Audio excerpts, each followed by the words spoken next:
Bonjour, je suis Thomas Noël, je suis le propriétaire de la Maison des Millésimes à Paris, en plein cœur de Saint-Germain, juste de l'autre côté de l'église Saint-Germain.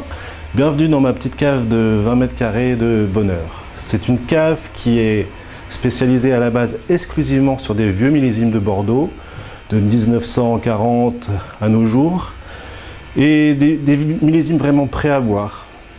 Mais depuis quelque temps, je pense qu'il ne faut pas se limiter qu'à Bordeaux. Étant passionné par le vin dans un sens global, je me suis ouvert avec à peu près 150 références d'autres régions, des Bourgognes, des Champagnes, des Languedoc. Ce que j'adore dans ce métier, c'est le rapport avec le client, le conseil et les imaginer ouvrir une bouteille, que ce soit dans le 6e, dans Paris ou à l'autre bout du monde, en pensant au conseil et leur imaginer sourire et passer un très bon moment.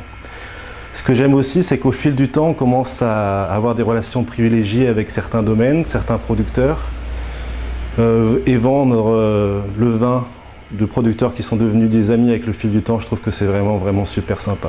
Ce qui me manque aujourd'hui, c'est après avoir vendu et conseillé le vin des amis, m'être ouvert dans des régions viticoles différentes de France, j'aimerais vraiment pouvoir conseiller un vin qui est à mon image, c'est-à-dire un vin que je vais mettre en bouteille, fabriquer avec ma philosophie et pouvoir le conseiller aux clients. Je pense que ce serait quelque chose qui me tient vraiment à cœur. À ce propos, suivez-moi dans un petit village très sympa de Gironde. Suivez-moi. Nous sommes à Fronsac, une commune viticole en Gironde, au milieu d'une belle parcelle de vignes que je souhaite acquérir, qui se trouve sur l'appellation Canon-Fronsac, toute petite appellation du Bordelais, 270 hectares, c'est même la plus petite appellation de Bordeaux. Ici, nous sommes dans le Fronsadais, qui est une sous-commune du Libournais. C'est vraiment la région du Merlot, entre 70 et 80% en général de l'encépagement. Ici, sur cette parcelle, nous sommes 100% Merlot, avec quelques jeunes vignes au départ qui ont 10-15 ans. Et tout au fond, nous avons des vignes de 35, 40, 45 ans, donc une moyenne de 30-35 ans sur les vignes. Ce qui est très intéressant ici, c'est que ces vignes sont classées et certifiées en bio.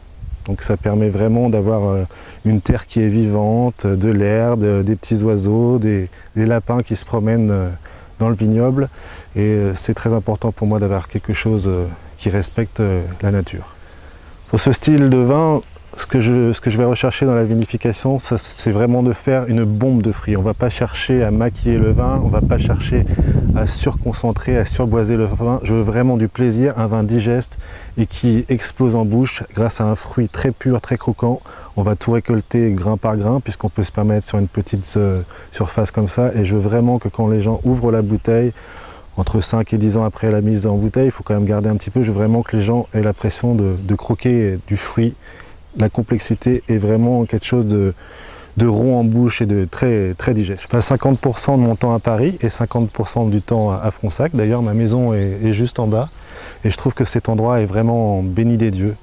Vous avez le fleuve, vous avez les petits oiseaux, les coteaux, les vignes, et pouvoir surveiller sa parcelle de vignes directement depuis sa maison, c'est une chance incroyable. Déjà parce que c'est joli à regarder et en plus, on peut intervenir comme on veut. Dès qu'il y a un petit souci sur les vignes, on peut vraiment vérifier et on est sûr de l'état sanitaire de nos vignes. Ce projet me tient vraiment à cœur, j'ai vraiment envie de faire moi-même mon vin, que je puisse vendre à la cave, et pour cela j'ai besoin de votre aide.